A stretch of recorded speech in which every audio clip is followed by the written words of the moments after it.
So, where do you ultimately find the balance? Keeping within, again, the theme of vulnerability assessment and management, who wins when you have the IT department applying their "if it ain't broke, don't fix it" approach, seeking out, they want less downtime, but security is looking to make these ongoing fixes to reduce risk. There's obviously got to be some level of compromise and communication that takes place. So, how are these kind of disputes settled? Does it ultimately come down to organizational philosophy and what the C-suite wants, or how does that work? How do you find that balance?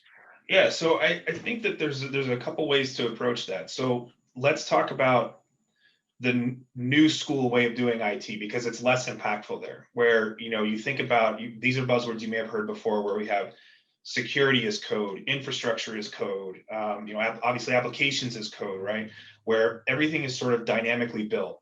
If that's the case, then as long as I'm aware that I need to patch a particular system or that I have a vulnerable piece of a component of software, which is actually often where you see it, right? So if I'm building an application, yes, I have some of my own code, but then I also stand on the backs of the people before me and I include lots of components that also have to be upgraded, right? So if I know what it is and I see a fix coming in, if I've done it properly, I have all my tests automated. I can literally push a button, it'll spawn up an environment, do all my tests, report back, tell me if I'm good or not. If I'm good, then we push it. If I'm not good, I fix it, test it again until we get to a good state.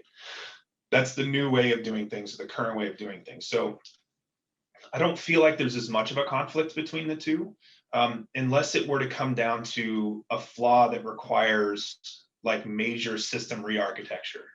An example of something like that might be if you're leveraging a framework. So we can talk about struts, but there's plenty of them out there, but that's one that most people are familiar with because of Equifax. Struts as a framework, if you want to fix a vulnerability and patch the underlying platform, sometimes that breaks a lot of custom code. It's kind of like Ruby on Rails, where you may be using a piece of code in a particular way, but if Rails updates and now that's deprecated and no longer available, that requires code changes, which could be minimal or expansive, right? So as long as we're on the minimal side of things, there's not going to be much conflict. If it gets to be expansive, then it starts to talk about countermeasures. Is there a way we could potentially prevent an exploit, or could we detect it and react to it as well if we see somebody doing something negative to this application? So then that brings me to sort of the old school way of thinking, which is that if it ain't broke, don't fix it, right? Sometimes legacy systems, sometimes hard to update.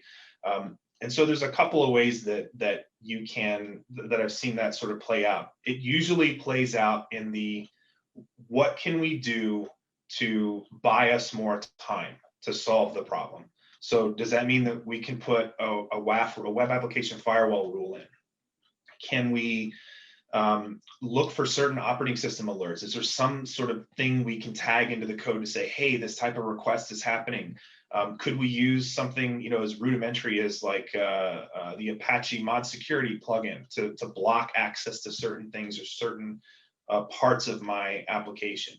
While they then can go back and figure out, how do I fix this? So it's a good start to the conversation because it will stop that bleeding that security people are worried about, but it also starts the clock because vulnerabilities that sit there in the system can fester and they can have lots of sort of adjacent problems that can be created, or it could be leveraged in a lateral attack, which wouldn't be seen, from the front, but from the side. Somebody already has some level of trust in the system.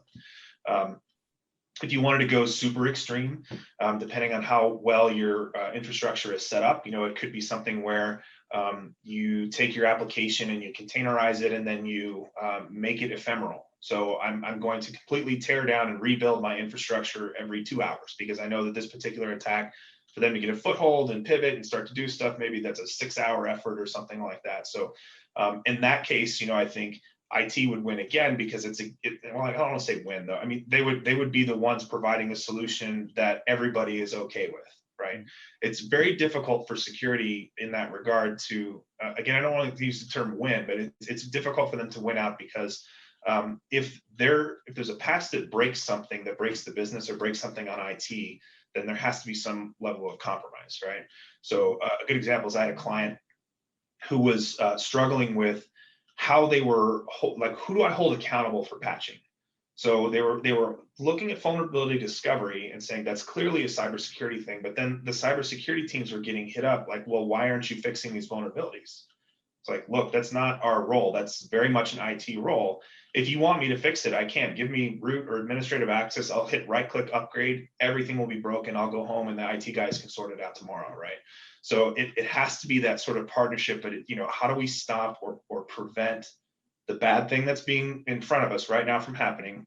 And then how do we create a system of accountability and a acceptable time frame to actually resolve the underlying issue so that we don't have a bad situation?